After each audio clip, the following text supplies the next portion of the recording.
Okay, here we are then at part C of the France-Germany talk, where I'm going to just outline how the relationship has played out in terms of 11 landmarks in Franco-German relations. And these are very much tied in, of course, with the process of European integration and European relations generally.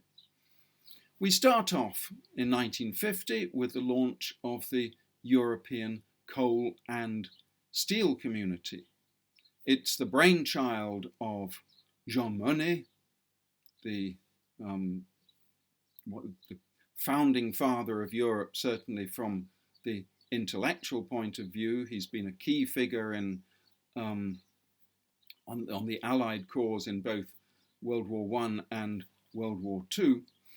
But he's not a politician. He's very much a behind-the-scenes operator. And the politician on the French side who launches the plan is Robert Schuman, who himself was actually born a Lorrainer in the German Empire and only became French in 1919. He was in the German army, not the French army, in World War I. So Robert Schuman very much sort of straddling the Franco-German divide. And then, of course, on the German side, there's the first Chancellor of the Federal Republic, Konrad Adenauer, who responds very strongly to the Coal and Steel Community project. And then the Benelux countries and Italy fall in behind them. Why coal and steel? Because these are still seen in 1950 as the key war-making materials, and creating a coal and steel community is a project that's encouraged by the United States and for the French offers a way to allow German economic recovery, which is going to happen anyway because the British and Americans want to allow it, but contain it within reasonable limits. And France is actually quite tough in the negotiations leading to the ECSC, because what France is giving up is the internationalization of the Ruhr.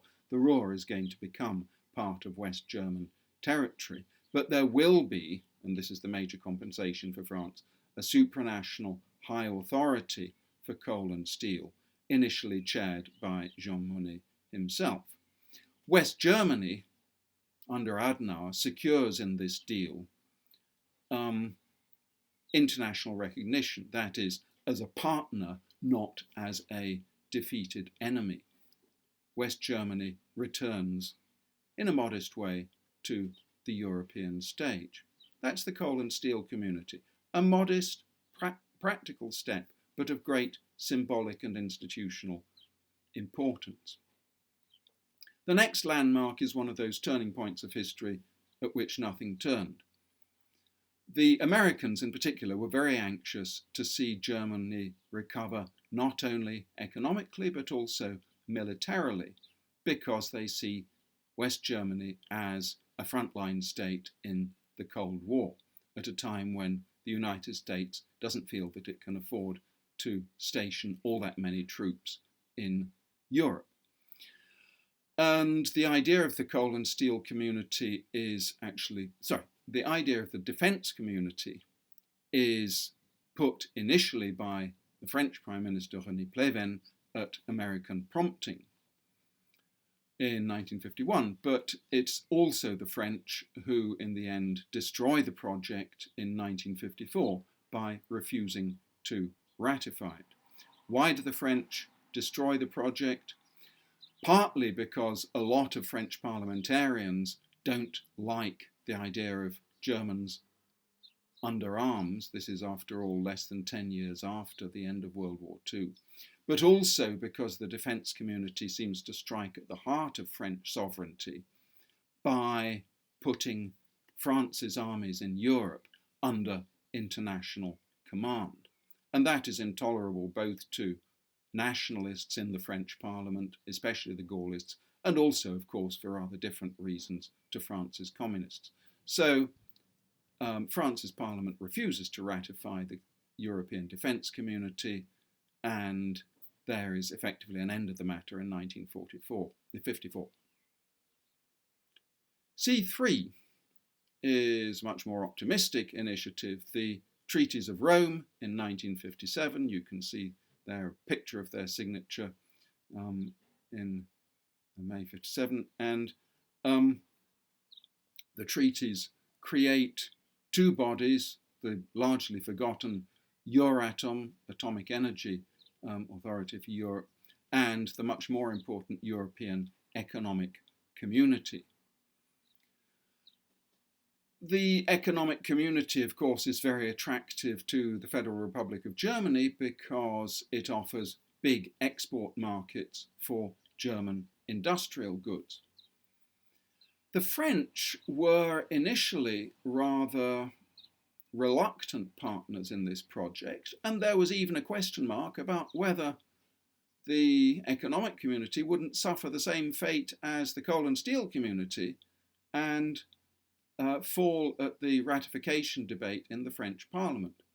But it didn't, and it didn't partly because the French, knowing that their involvement was indispensable to get the project off the ground, negotiated hard to get things they wanted in the treaty. They insisted on agriculture being part of the treaty.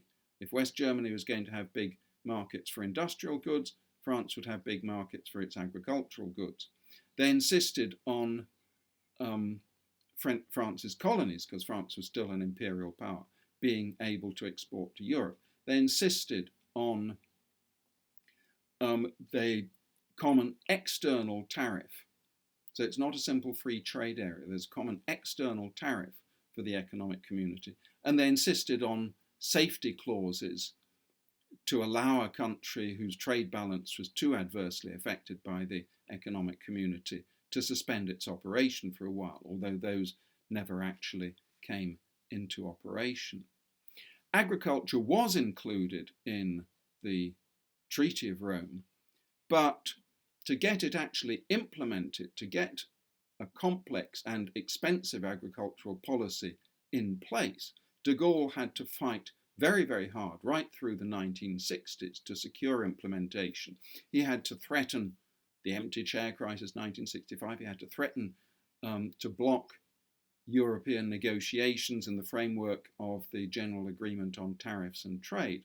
It was a really rough fight de Gaulle had in order to secure the common agricultural policy, but it was broadly in place by the time de Gaulle left the presidency in 1969.